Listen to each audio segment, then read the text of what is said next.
This is the procedure for the Beer's Law lab. Beer's Law states that the light absorbance of a solution is directly proportional to the molarity of the solution. That means when the molarity is higher, the absorbance will be higher, and the two, absorbance and molarity, are related by a constant K. So we're basically trying to figure out that relationship between absorbance and molarity for a CuSO4 solution, which is a blue solution in the lab. So part one of the lab is to figure out that relationship and come up with a graph relating absorbance and molarity, and the graph is known as a calibration curve. So what you want to do is create 4 different molarities of CuSO4 solution from a bottle of 1 molar CuSO4. You'll do 4 different dilutions according to this table, and once you've done those 4 different molarities, you're going to use a spectrophotometer to determine the light absorbance at a wavelength of 620 nanometers. So we'll talk more about how to use the spectrophotometer later on, and I'll also show you how to use it in the lab. The other thing I should mention is when you go to do these 4 molarities, make these 4 dilutions of the CuSO4 solution, you're going to use a piece of glass equipment called a pipette, and I'll demonstrate how to use that in the lab, but it allows you to measure volumes very precisely in the lab. When you go to do the dilutions, when you add the water to the CuSO4, it's not going to be thoroughly mixed, so you want to make sure to grab an empty test tube and pour back and forth each mixture into that test tube and back several times, and that'll make sure it's mixed thoroughly before you measure the absorbance. Whenever you're done with a solution, the waste does not go down the sink. It goes in the special CuSO4 waste jar, which will be on the instructor's bench in the center of the lab.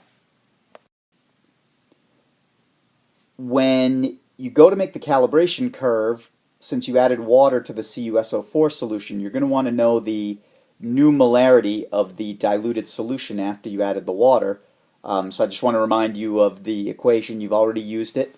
Take the molarity from the bottle, which is 1.0 molar. That's 1.0 molar CuSO4.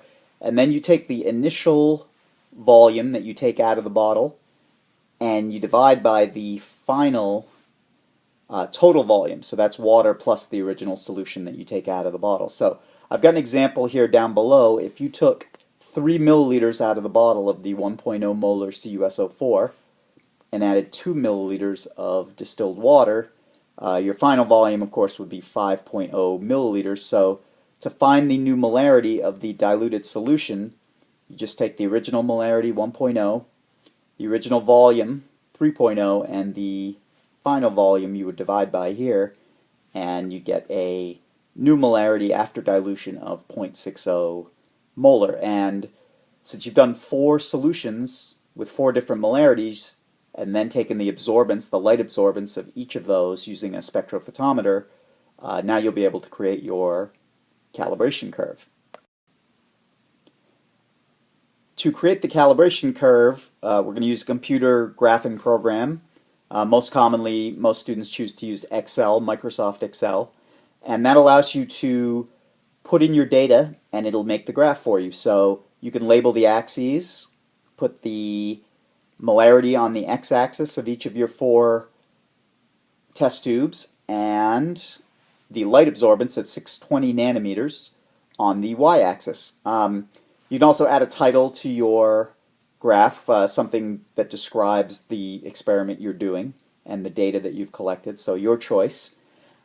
So these X's on the graph, those represent your data points, but you don't want the computer to connect those points. You want to choose what's called scatter plot, and that means it's going to put the points on the graph without connecting them. Then what you want to do is there's an option to add a linear regression trend line, which is the best fit line through those points. And you also have the option of adding the equation of that straight line. So you want to do both of those so that your ultimate goal here with the calibration curve is to come up with this equation of a straight line y equals ax plus b, where y is absorbance and X is molarity. So we basically, the computer will tell you what K is and the y-intercept B, which theoretically should be 0, but due to obviously lab errors, it may not come out exactly 0. But now, if we know K and B, we figured out the relationship between absorbance and molarity. Part 2 of the lab, we're actually going to collect the data the same day as part 1, but when you go to use this data, it'll be after you make the graph we've just talked about. So part 2 is you're going to have a CuSO4 solution, but you're not going to know the molarity. And our goal is to figure out what is the molarity of this bottle of CuSO4 that is unknown. So in part 2, you're just going to do one mixture, 2.5 of the unknown and 2.5 of distilled water. As usual, mix it back and forth using an empty test tube, and then figure out the absorbance at 620 nanometers, just like you did with the test tubes A through D. So now we know the absorbance of this diluted unknown solution. So it turns out if you take the absorbance of that diluted unknown and you plug it in for y, since y is the absorbance in the equation, you solve for x, and x represents the molarity of the diluted unknown. So we're kind of working backwards. If you know the absorbance, you use this equation to figure out the molarity. Problem is, the question is not to figure out the molarity of the diluted unknown, it's to figure out the molarity of the unknown before you added water to it. So we can use our usual dilution equation here, where we've just figured this out, the molarity of the diluted unknown, and we know we took 2.5 of the unknown out of the bottle and added 2.5 of water, which gave us 5.0 milliliters total. So we can simply solve this equation for the molarity of the unknown before you did the dilution. So that's your main goal in the lab. So you're really just making 4 different dilutions to create a calibration curve, which helps you figure out the relationship between absorbance and molarity, and then using that to figure out the molarity of a unknown CuSO4 solution. So that's everything you need to do the experiment. We'll end by talking about just a couple of tips on using the spectrophotometer, and as I said, I will show you how to use pipettes in the lab and also demonstrate how to use the spectrophotometer before you begin. So there's 5 things I want you to keep in mind when you're using the spectrophotometer. The word calibrating, you basically want to make sure, do a couple of steps to make sure it's doing proper readings before you actually take the measurements that matter. So here's the list of steps that I want you to keep in mind. Number 1, there's a filter on the front of the machine in the lower left corner.